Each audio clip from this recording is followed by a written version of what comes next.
अस्सलाम वालेकुम नाज़रीन, रोज़ा सेहत प्रोग्राम में खुशामदीद और मैं हूँ आपकी मेज़बान महरीन फ़ातिमा। लाहौर न्यूज़ की ख़ुसूसी रमज़ान ट्रांसमिशन में हमारे एक्सपर्ट्स हमारे साथ मौजूद होते हैं जो आपके साथ अपने मशवरे और रेमेडीज़ आपके साथ शेयर करते हैं। उम्मीद करती हूँ आप उनसे भरपूर फ़ायदा उठा रहे होंगे। रमज़ान मुबारक में ख़ास तौर पर हमें जो है हमें किस तरह से अपनी सेहत का ख्याल रखना चाहिए, ख़ास तौर पर हमें हमारा क्या डाइट प्लान होना चाहिए, इसी पर हम बात करेंगे। और हमारे एक्सपर्ट्स हमारे साथ मौजूद हैं। डॉक्टर हिबा, बहुत शुक्रिया आपका। डॉक्टर हिबा कैसी हैं? अल्हम्दुलिल्लाह, रमज़ान मुबारक। खैर मुबारक। और आपका रमज़ान कैसे जा रहा है आपका? अल्हम्दुलिल्लाह, अल्लाह ताला का करम है, सही जा रहा है सब कुछ। अभी तक तो ठीक चल रहा है, आगे का भी अल्लाह ताला बेहतर करेगा सब कुछ इंशाल्लाह ज़रूर। और मौसम भी बेहतर अच्छा है, बेहतरीन। देखें मौसम ने तो अल्लाह ताला की ब्लेसिंग्स हो गई है हमारे पे। और पहले पिछले दिनों शायद थोड़ी गर्मी आई हुई थी, लोग कह रहे थे बस आ गई गर्मी, और अब देखें माशाल्लाह 2 दिन से बारिशें और माशाल्लाह मौसम बेहतरीन चल रहा है।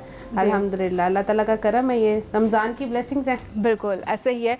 और रमज़ान में ख़ास तौर पर आप क्या देखती हैं? एक तो डाइट प्लान क्या होना चाहिए, हमें सहरी में क्या खाना चाहिए, और ख़ास तौर पर हमें इफ्तार में हमें क्या खाना चाहिए?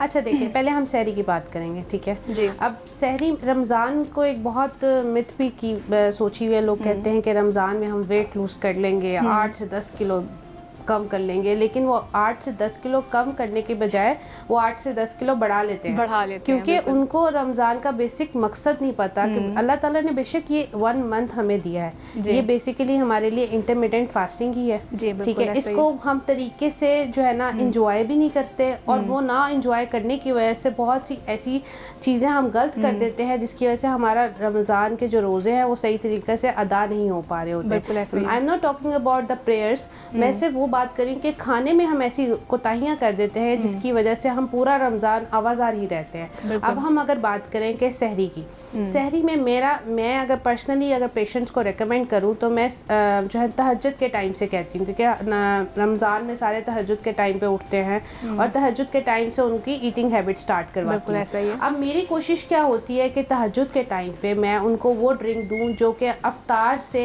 तहज्जुद के टाइम पे डिप किया हुई कोई भी चीज़ हो, वो दालचीनी का पानी हो, वो सौंफ का पानी हो, वो देखिए हर पर्सन हर पेशेंट एक दूसरे से मुख्तलिफ है। हम कंसल्ट करके पेशेंट से इसलिए कहते हैं कि कौन सी चीज़ आपको सूट करती है। अब मैं तहज्जुद के टाइम पे मोस्टली ये कहती हूँ कोई हेल्दी फैट्स लें, फॉर एग्जांपल आलमंड्स का इस्तेमाल कर लें, कोई फ्रूट ले लें उस टाइम पे, नमाज पढ़ के तस्बीहात जो भी करते हैं उस दौरान के बाद आप एक फ्रूट या फैट की कोई सर्विंग यानी कि बादाम ले लें सोक किए हुए। उसके बाद आपके पास 1-1.5 घंटे का गैप होता है, तकरीबन 1 घंटे का गैप होता है ना सहरी के अंदर। अच्छा, सहरी में 3 चीज़ें बहुत इंपॉर्टेंट होनी चाहिए आपके लिए। वो क्या?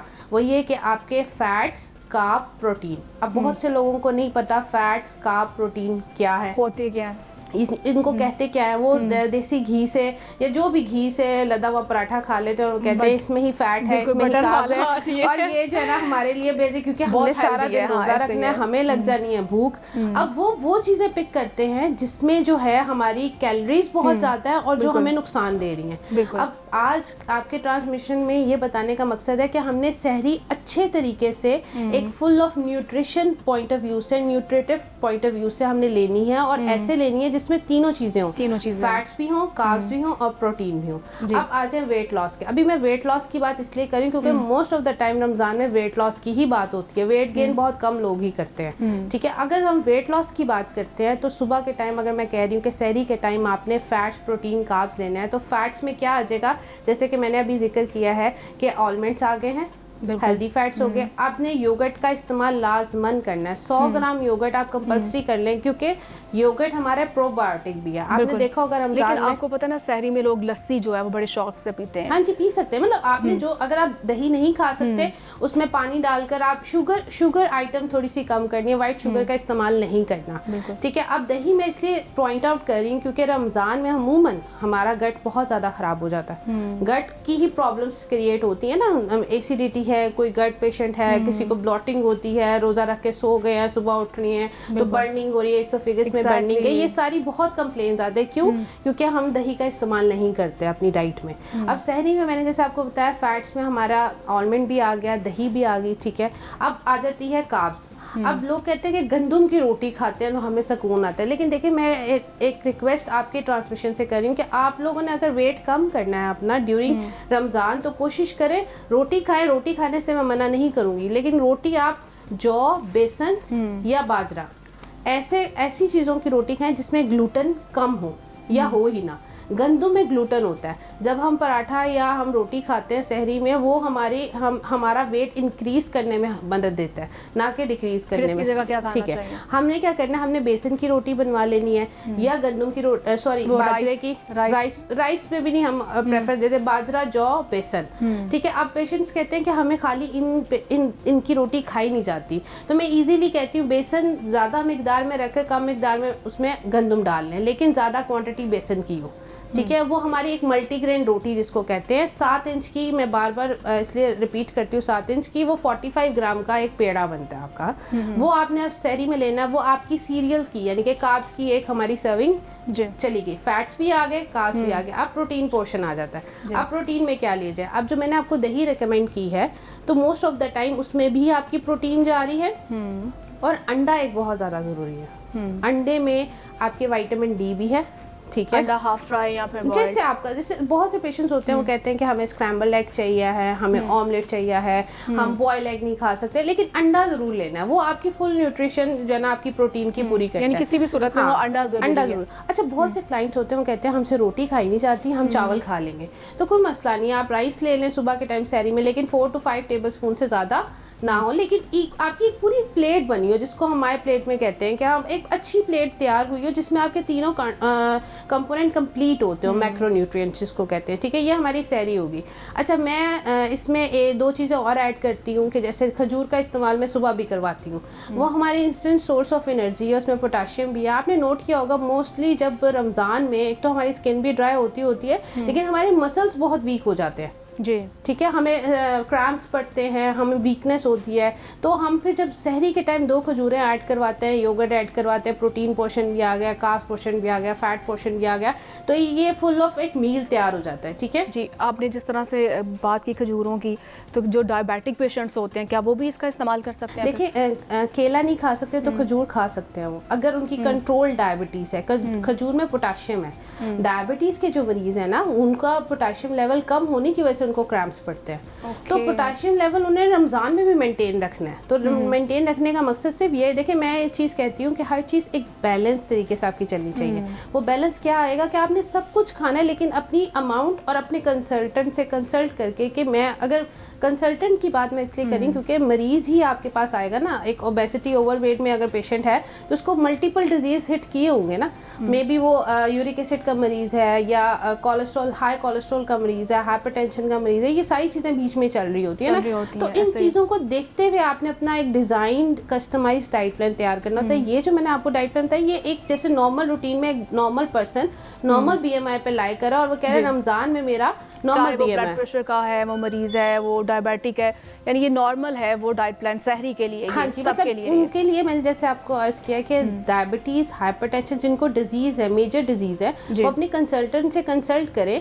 कि मैं अपने रमज़ान के रोज़े किस तरह रख सकती हूँ या किस तरह रख सकता हूँ, और अगर रख सकता हूँ तो मुझे क्या लेना चाहिए, क्योंकि ये उनके लिए ज़्यादा प्रेफरेबल है। कुछ पेशेंट्स को कुछ चीज़ें सूट कर जाती हैं और कुछ पेशेंट को कुछ चीज़ें सूट नहीं करती, तो कोशिश ये करें, ये जो मैंने आपको डाइट तैयार बताई कि वो बच्चियाँ हैं जो अब चाह रही हैं कि रमज़ान में हम बैलेंस डाइट लें, और उनको कोई इश्यूज़ नहीं है, कोई मेडिकल हिस्ट्री नहीं है उनकी, तो वो एक अच्छे तरीके से अपने रमज़ान को एंजॉय करते हुए, जैसे IBS का मैंने जिक्र किया है, सिलिक डिजीज़ का जिक्र किया है, गर्ट का इशू किया है, गैस्ट्रिक इशूज़ जिसमें है, वो ये चीज़ों को मद्देनज़र रख सकते हैं। ठीक है, अब अगर हम बात कर लेंगे, जैसे सहरी हमारी कंप्लीट हो गया, अब अफ्तार में बहुत क्लिक्स हैं।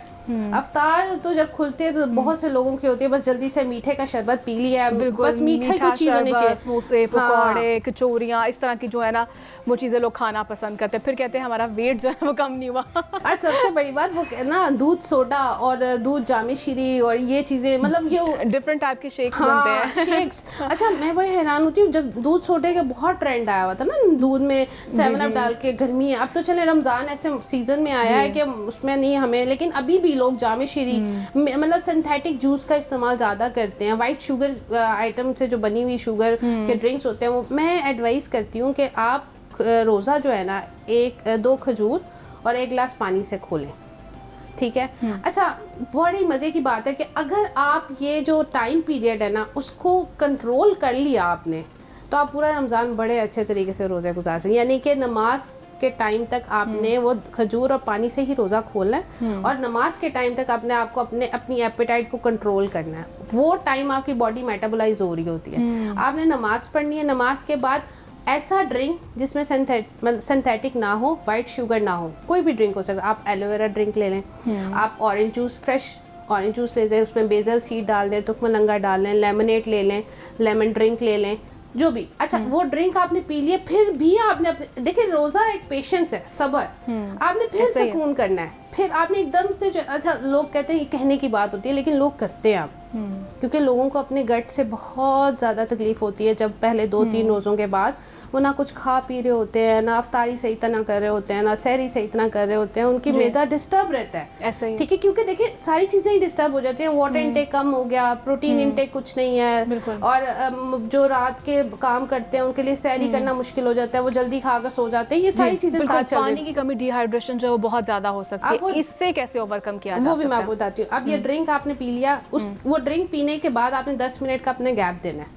ठीक है। ये उन पेशेंट्स का ख़ास तौर पे मैं पॉइंट आउट कर रही हूँ जिनको जो है ना ब्लॉटिंग इश्यूज़ होते हैं रमज़ान में, जिनको गट इश्यूज़ होते हैं, जो मतलब कहते हैं कि हमने एकदम से खा लिया और सर दर्द स्टार्ट हो गया जी। आपने बहुत सुना होगा, पहले 2 रोज़ों में बहुत ये होता है, हर कोई की ये कंप्लेन होती है कि हमारा सर दर्द हो रहा है, हमें जो है ना, ये क्या है कि रोज़ा खोलते सबसे पहले उनकी ना ऑयली चीज़ों पे हाथ जाता है, समोसे पकौड़े कचौरी खा लिया, साथ में जो है ना पानी का ग्लास नहीं पिया, हाँ, और जो है ना ड्रिंक को पी लिया, खा लिया, और फिर वो खाते बेशक थोड़ा थोड़ा है, लेकिन वो सबसे पहला क्लिक ही जो है ना चिकनाई वाली चीज़ पे पड़ता है। तो बॉडी तो मेटाबोलाइज हो गई होती है, तो वो बॉडी मेटाबोलाइज होने की वजह से क्या होता है कि वो गंदी चीज़ें हमारे जिस्म के अंदर जा रही हैं, जिसमें हमें कोई फ़ायदा नहीं देना, सिर्फ वेस्ट है वो हमारे लिए, हमारी बॉडी उससे लिथार्जिक ही होगी।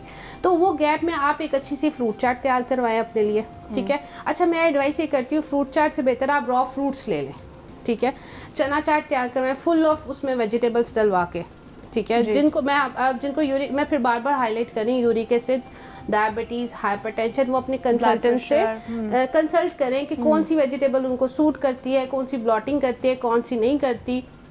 एक दिन चना चाट कर रखें, एक दिन फ्रूट चाट कर रखें, एक दिन दही भल्ले। अच्छा, वो लेकिन वो आपने एक ही रखना है। बहुत से पेशेंट्स कहते हैं कि हमें पकोड़े लाजमन खाने हैं, जो मर्जी हो जाए खा सकते हैं, हमें लगता ही नहीं हमने रोज़ा खोला है। खा सकते हैं, लेकिन मस्टर्ड ऑयल में आप बना लें उसको, सरसों के तेल में, क्योंकि वो हाई हीट पे डीनेचर नहीं होता, तो एक दफ़ा उसमें बनाकर आप 2 पकोड़े। लेकिन देखिए, मैं पहले हफ्ते की एडवाइस करती हूँ, पहले हफ्ते इन चीज़ों से थोड़ा सा अवॉइड कर लें, बॉडी अब्सॉर्ब करने में टाइम लगता है, आदत बन जाएगी थोड़ी सी हमारी। 3-4-5 रोज़े के बाद हम ऑटोमेटिकली पेशेंट से कहते हैं ऐड कर लें। आपने जैसे पानी की बात की कि डिहाइड्रेशन बहुत हो जाती है, तो मैं एडवाइस करती हूँ, अगर तो पेशेंट ने अफ्तारी से लेकर सहरी तक जागना है जी। बहुत से पेशेंट्स होते हैं या बहुत से लोग होते हैं जो कि अपना रात की जॉब करते हैं और उनको जागना पड़ता है, तो वो अपनी वाटर इनटेक इस तरह बेहतरीन कर सकते हैं कि वो डिटॉक्स बना लें। There is multiple type of detox, जिसमें लेमन, कुकम्बर, और क्या ऐड कर सकते हैं। बहुत से लोग होते हैं जिनको जो है ना क्यूकम्बर की स्मेल से एसिडिटी होती है। मैं वही आपसे बात कर रही हूँ कि अपने टेस्ट के मुताबिक, आप अपने गट की हेल्थ के मुताबिक जो भी आपको सूट करता है उस वैसा डिटॉक्स बनाने। जैसे अमूमन बेसल सीड, चिया सीड्स, इन दोनों में से कोई एक डाल के बीच में वो लेमन डालते हैं, मिंट डालते हैं, अब ऑरेंजेस हैं, ऑरेंजेस 4 पीस करके डाल देते हैं। वो अब अफ्तारी से लेकर सहरी तक वो लाजमन पिए, कोशिश करें वो। अच्छा, उसका क्या फ़ायदा होगा? एक तो बॉडी डिटॉक्सिफाई बहुत अच्छे तरीके से होगी, स्किन बहुत अच्छी होगी, ड्राइनेस नहीं होगी। आपने नोट किया होगा रमज़ान में होंठ ड्राई हो जाते हैं, स्किन ड्राई हो जाती है, ठीक है। और सबसे अच्छी चीज़ जो ग्लो करेगी स्किन आपकी, क्योंकि जितना अच्छा हाइड्रेटेड आपने रखा होगा उतनी अच्छी आपकी स्किन ग्लो करेगी। जी बिल्कुल ऐसा ही। और लड़कियों के भी आपको पता बहुत से इश्यूज होते हैं लड़कियों के देखिए रमजान में पिंपल्स भी बहुत होती है, बहुत एक्ने। क्यों? क्योंकि गट नहीं ठीक होता, गट चिकनाई वाली चीज़ें खाते हुए गट खराब होता है। कॉन्स्टिपेशन इश्यूज बहुत ज़्यादा रमज़ान में क्यों होता है? क्योंकि पानी की कमी हो गई होती है, फाइबर इनटेक नहीं हो रहा। मैं बहुत दफ़ा पेशेंट से या हर बंदे से कहती हूँ कि रमज़ान में जब आपने अफ्तार किया तो जो भी आपका बाउल हो उसमें 2 to 3 पोर्शन आपका यानी कि वेजिटेबल का लाजमन हो, वो होना बहुत ज़्यादा ज़रूरी है फाइबर लेना। अच्छा बहुत से पेशेंट्स कहते हैं, बहुत से लोग कहते हैं, मैं पेशेंट लोग दोनों को एक साथ इसलिए बोल रही हूँ कि बहुत से लोग पेशेंट नहीं भी होते हैं, तो वो लोग क्या कहते हैं कि हमसे वेजिटेबल्स नहीं खाई जाती, रॉ फॉर्म में भी नहीं खाई जाती और सौते फॉर्म में भी नहीं खाई जाती, स्टीम। अच्छा उनके लिए ये टिप है कि उनने अफ्तारी के बाद भी एक खाने का चम्मच इसबगोल का छिलका लाजमन लेना है और सुबह सहरी करने से पहले लाजमन लेना है, ठीक है। इस तरह क्या होगा, एक तो वो कॉन्स्टिपेटेड नहीं होंगे, उनकी गट अच्छी रहेगी, गट अच्छी रहेगी। बच्चियां भी, जो लोग चाहती हैं कि स्किन हमारी फ्रेश रहे, कोई पिंपल ना निकले, कोई एक्नी ना निकले, तो कोशिश करें कि हाँ ग्लोइंग स्किन हो, इसबगोल का छिलके और चिया सीड्स का इस्तेमाल करें, बेसल सीड्स का इस्तेमाल करें ड्रिंक्स के तौर पे ना। अपने आप जैसे सिंथेटिक जूस की तरफ कम जाएं, वाइट शुगर की तरफ कम जाएं। बहुत से लोग ये भी कहते हैं कि हमने अफ्तारी में जो है ना राइस का इस्तेमाल लाजमन करना है, राइस के बगैर जो है ना हम। अच्छा एक बड़ा ये भी ट्रेंड है कि बड़ी सी टेबल सब्जी जिसमें सब कुछ हो, प्रोटीन, फैट्स, कार्ब, सब कुछ, लेकिन वो अच्छी वाली ना तो प्रोटीन होती है, मतलब तली हुई जो है ना, डिप किए हुए जो है ना, वो कहते हैं नगेट्स होते हैं, वो टेंडर पॉम्स, फ्राइड चीज़ें ज़्यादा होती है ना। अच्छा प्रोटीन आपने स्टीम बेक ग्रिल फॉर्म में प्रोटीन लेनी है, लेकिन लेनी कब है, आफ्टर तरावी या आफ्टर नमाज इशा। हाफ फ्राई जो होती है, मतलब स्टीम में ले लें, स्टीम में स्टीम कर लें, उसको ग्रिल कर लें, बेक कर लें, कुछ किसी भी फॉर्म में प्रोटीन हो, वो चिकन हो, वो फिश हो, वो बीफ की लैम्प हो, बीफ हो, लैम्प हो, जैसे भी हो, जिस तरह भी हो, लेकिन आपने प्रोटीन कब खानी है, आफ्टर इशा नमाज प्रोटीन लेनी है। अब आप पूरी रूटीन में देखें कि हमने अपने गट को गैप क्यों दिया है। सैलड आप क्या समझती हैं कितना ज़रूरी है और हमें कब खाना चाहिए, सहरी में या फिर इफ्तारी में? अच्छा जो लोग हैं ना, कुछ लोग सलाद का इस्तेमाल सहरी में भी कहते हैं, हमें पसंद आता है, हम फुलनेस फील होती है। वो क्या करते हैं, तहज्जुद के टाइम पे एक बाउल सा बना लेते हैं और उसमें बीन्स कोई भी डालकर वो खा लेते हैं और फिर सहरी में प्रोटीन पोर्शन कोई ले लेते हैं अपना कार्ब्स का दही के साथ। कुछ लोग अफ्तार में कुछ लोगों से अगर नहीं खाया जाता तो जैसे मैंने आपको बताया, जैसे दही भल्ले की अगर आपने बाउल तैयार करवाया तो उसमें आप अच्छा सादा सलाद का इसमें, जिसमें आप कौन सी आप कैप्सिकम भी यूज़ कर सकते हैं, कैबेज भी यूज़ कर सकते हैं, आप आइसबर्ग यूज़ कर सकते हैं, आप अनियन यूज़ कर सकते हैं, टमाटो यूज़ कर सकते हैं, सारी वेजिटेबल्स है ना। जी जी ये आप सारा एक बाउल बनाकर उसमें आप दही डालेंगे, उसमें आप फुल्कियाँ। अच्छा फुल्कियों का भी एक बहुत कॉन्सेप्ट है कि लोग कहते हैं कि बेसन की तो होती है लेकिन ये फुल ऑयल में बनी होती हैं और इनको जो है ना, अच्छा इनका तरीका का यही है कि जब वो ऑयल में बनी हुई है तो आपने उनको जो है ना गर्म पानी में डालना है, ठीक है, उनका ऑयल ऊपर आ जाएगा और उनको स्टेन करके यूज़ करें अगर आपने करनी है, वरना कोशिश करें मस्टर्ड ऑयल में घर में खुद बना लें। और आप क्या समझते हैं इसके अलावा ग़िज़ा में ख़ास तौर पर कौन सी डिशेस जो है हमें खानी चाहिए? अच्छा जैसे मैंने अब रमज़ान में अगर हम पॉइंट करें तो बहुत लिमिटेड हमारे पास टाइम पीरियड होता है जिसमें हम अच्छा कुछ लोग बहुत प्रेफर करते हैं कि सहरी में हम ओट मील का भी इस्तेमाल करें, लाइट। कुछ लोग कहते हैं हमें सहरी लाइट चाहिए, कुछ लोग कहते हैं हमें अफ्तार लाइट चाहिए। कहते हैं सहरी अच्छी होगी तो रोज़ा भी जो अच्छी तरह से ये भी कहते हैं कि लस्सी पीने से कि उसमें जो है आपको ज़्यादा प्यास नहीं लगती है। नहीं, ये भी कुछ है। अच्छा दही का इस्तेमाल मैंने आपको जैसे बताया, दही का बेसिकली यूज़ क्या है, वो प्रोबायोटिक के लिए हमने यूज़ करवाना है ना, तो आप यूज़ कर सकते हैं दही, लस्सी। अच्छा मैं अफ्तार में बहुत से ड्रिंक्स लस्सी के भी बनवाती हूँ, दही के भी बनवाती हूँ। अच्छा मिल्क शेक्स से थोड़ा सा अवॉइड करें, मिल्क शेक दूध के साथ फ्रूट को ब्लेंड ना करें, पानी के साथ फ्रूट को ब्लेंड करें और उसको जो है ना दूध के अंदर डाल के स्टिर कर लें। आपने नोट किया होगा पहले ज़माने में हमारे पास शेकर्स तो नहीं होते थे ब्लेंड करने के लिए, तो पुरानी माएँ क्या करती थी, मुझे अच्छी तरह याद है, हमारी नानो भी वो आम का अगर मिल्क शेक बनाना था तो वो आम को नरम करके उसको दूध के अंदर डालती थी और ऊपर से स्टिर करवा देती थी।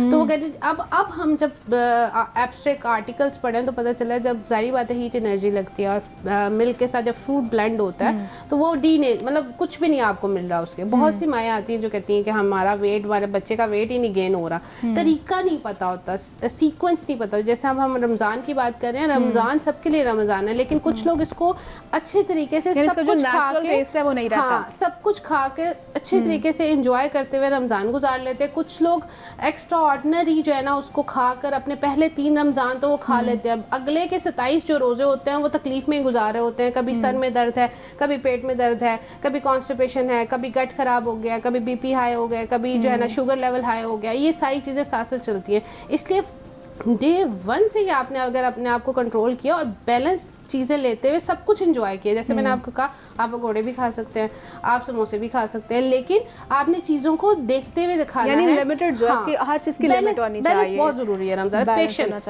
सबसे ज़्यादा, पेशेंस ये बहुत तो हो ज़रूरी गई बैलेंस डाइट उन लोगों के लिए जो वेट लूज करना चाहते हैं। अब कुछ लोग जो है वेट गेन भी करना चाहते हैं, उनको क्या करना चाहिए? अच्छा, वेट गेन में ना बहुत सी चीज़ें आती हैं। बहुत से लोग जो है ना, जब वेट गेन की बात करते हैं ना, उनको बहुत सी डिजीज़ होती है, जैसे IBS के होते हैं, सेलेक्ट डिजीज़ होते हैं, वेट बढ़ नहीं रहा होता, वेट कम हो रहा होता है, उनको बहुत सी चीज़ों से एलर्जीज होती हैं, जैसे कि ग्लूटेन इंटॉलरेंस है, डेयरी इंटॉलरेंस है, जैसे लैक्टोज इंटॉलरेंस है। तो उनको उन चीज़ों को देखते हुए एक डाइट डिज़ाइन करवानी पड़ती है। तो उनके लिए यही एडवाइस है कि उनको चाहिए कि वो अपने कंसल्टेंट से कंसल्ट करें कि हमने अगर वेट गेन करना है। लोग वो कहते हैं हम फ्राइड भी खा लें, कुछ भी खा लें और जो हमें नहीं लगता, ऐसे अफराद मैं आपको बता रही हूँ, कुछ क्लाइंट्स होते हैं वो ये ना IBS के जो मरीज होते हैं, IBS से ज़्यादा जिनको एसोफेगस बर्निंग, एसिडिटी बर्निंग होती है, वो रमज़ान के रोज़े जो है ना बहुत मुश्किल से गुजारते हैं। उनकी वजह ये है कि उनकी कोशिश होती है कि हम सब कुछ खा लें रमज़ान के मतलब अफ्तार में, लेकिन ऐसा पॉसिबल नहीं हो सकता। उनकी गट उनको इजाज़त ही नहीं दे पा रही होती।